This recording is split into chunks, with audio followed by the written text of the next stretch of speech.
physician's order for Etrique Jerry, fin number 261824375 for packed red blood cells 1 unit over 2 hours because the patient has experienced some blood loss.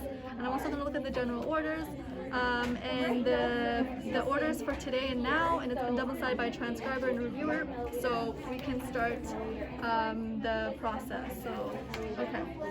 So the first thing I'm going to check is I'm going to make sure the patient has a written consent.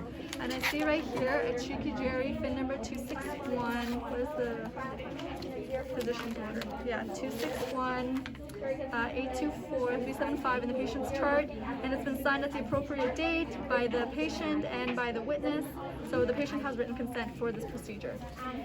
Before I do my checks, I'm going to get all my supplies. So my supplies include gloves, my Y-type blood, 250 milliliters of normal saline, a flush, the blood bag and blood tag, and I would also ensure that there's a carrier in the patient's room, an emergency normal saline carrier, just in case there's any complications.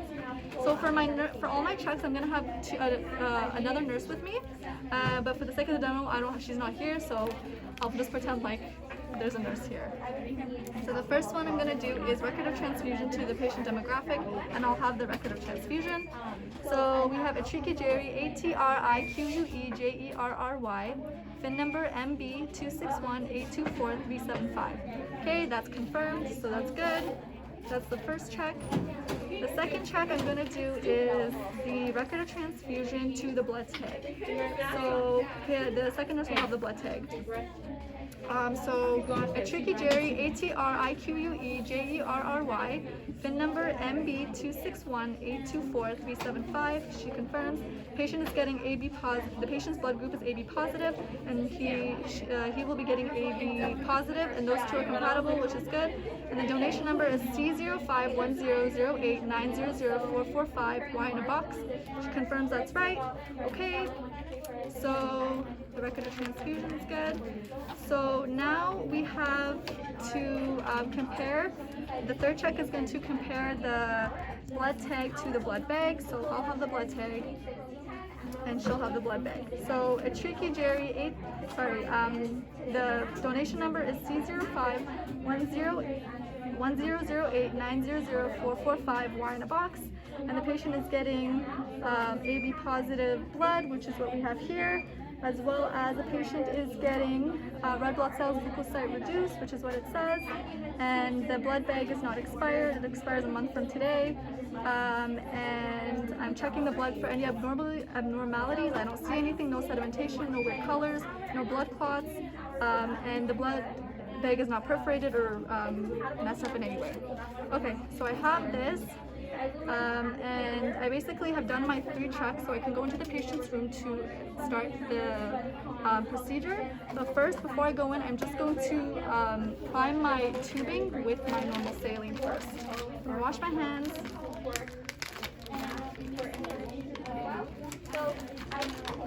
I'm going to pretend like I'm still in the med room.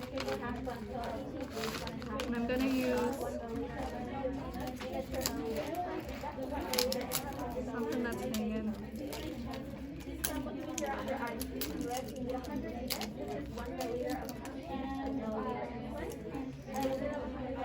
And make sure everything is clamped. So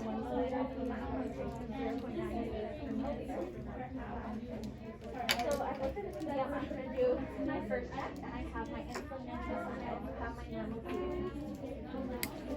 So, right to Scotland, and medication, so insulin regular. Aseptically attach it. Insulin human or IV continuous. So we're looking at the IV continuous chart.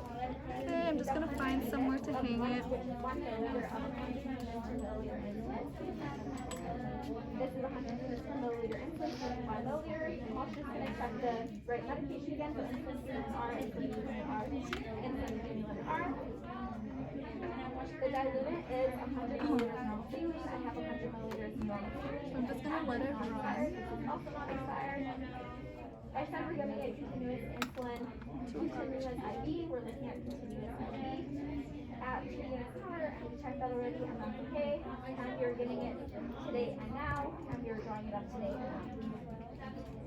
So I'm just going to now draw up my medication. So I'm going to use hand hygiene.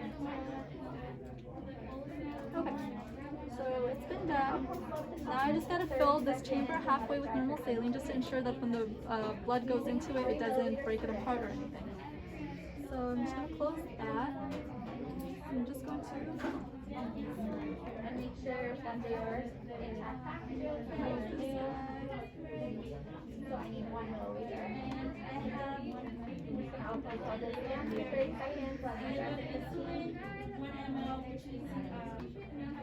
100 units. Making sure not to touch my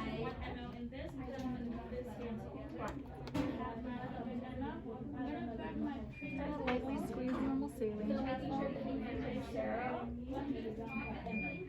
And if I didn't keep it sterile,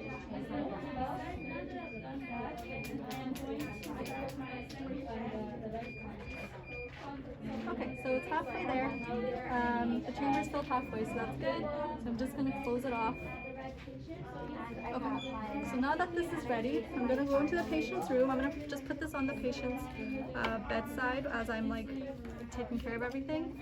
And I'm gonna do my entrance safety check, wash my hands. Bed is at the lowest position, call bells within reach, patient is not in any distress, and I have my second nurse with me and I introduce myself. Hi there, my name is Suzanne. I'm going to be your nurse for today. We're just going to be doing a blood transfusion, but before I do anything, can I please check your wristband? Okay, wash my hands. So I have my blood tag. So my second nurse is going to look at the blood tag, and I'm going to look at the wristband. So it's geriatric, GERRY, FIN number 261-824-375, and that matches, so that's good. This is the right patient.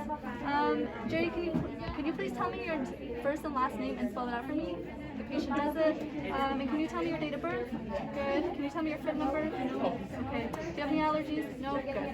Okay. So I also see the patient has a carrier in their room, normal saline, just in case of an emergency. And so I'm just going to explain the procedure to the patient. So basically what we're going to be doing is replacing some blood that you have lost during your surgery. So that basically what that means is I've already taken your vitals are stable right now. I'm going to hook up the blood to your IV and it's going to infuse for the first 15 minutes at a slow rate to ensure there's no complications, and I'll be here in those 15 minutes. So if you feel any numbness, tingling, or like shortness of breath, you let me know when I'm here and when I leave as well. So after that 15 minutes, I'm going to increase the rate. I'm going to take your vitals at the end of that 15 minutes, and then I'm going to be in and out every hour to check up on you, and I'm going to take your blood, I'm going to take your vitals every hour, and then at the end of your transfusion, I'm going to take your vitals again, and then I'll take your vitals again an hour after your transfusion. So between those times when I'm not with you, just let me know if you feel any of those symptoms or you feel off at all, and I'll help you out if you need anything. Is it okay if we continue with the blood transfusion? Okay, awesome. So the patient consents. So I'm just going to assess the patient's PIV site first. So I'm going to put my gloves on, wash my hands.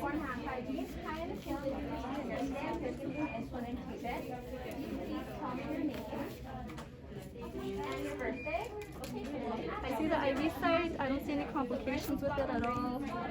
So clean it 30 seconds, let it dry for 15. I'm just going to get the air bubbles out. Still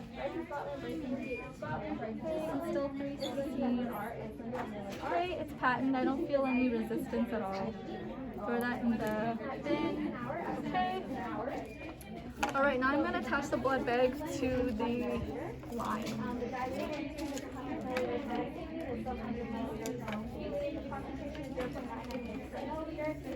We are giving it today and now, and we're giving it today and now.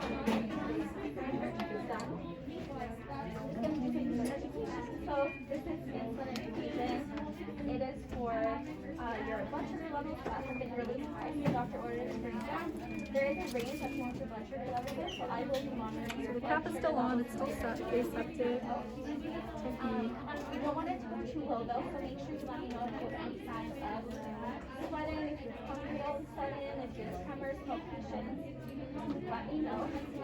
But I will be monitoring constant, and if you have any questions, and consent to this, yes, let them know if there is a carrier. A normal feeling which is compatible with insulin. This is using on a TPH being open, it's cordless tubing, and all the clamps are open. I use it, it's okay. So I have a cordless tubing set. Get ready to It's closed. I'm just going to open up the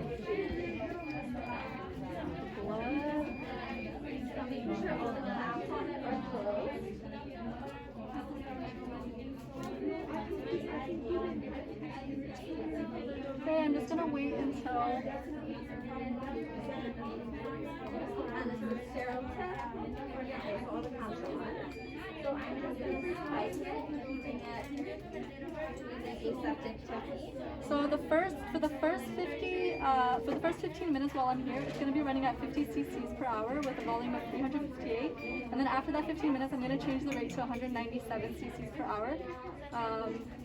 And as soon as this is done priming, I will set it up and then hook it up to the patient.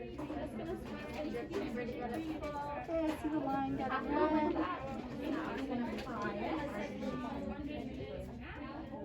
And then I would wait, when I hook everything up, I would wait for 3 drops in the chamber to ensure that it's flowing properly. There's no It's almost at the end. So I'm going to recap it all. This is already put in set. Okay, I see it at the end.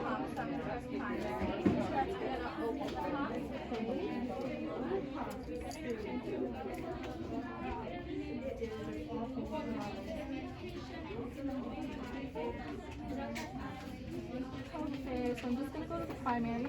I'm going to set it up 50 cc's. 358 is the total volume. Now we're going to change mode. I'm going to label the line.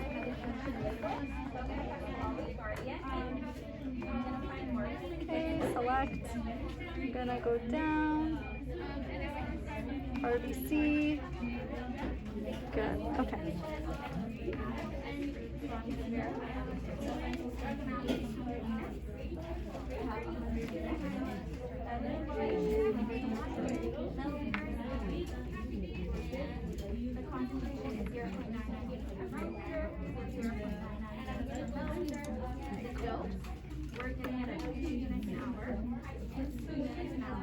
And then once I'm done starting it, I'm just gonna lock it just in case. Okay.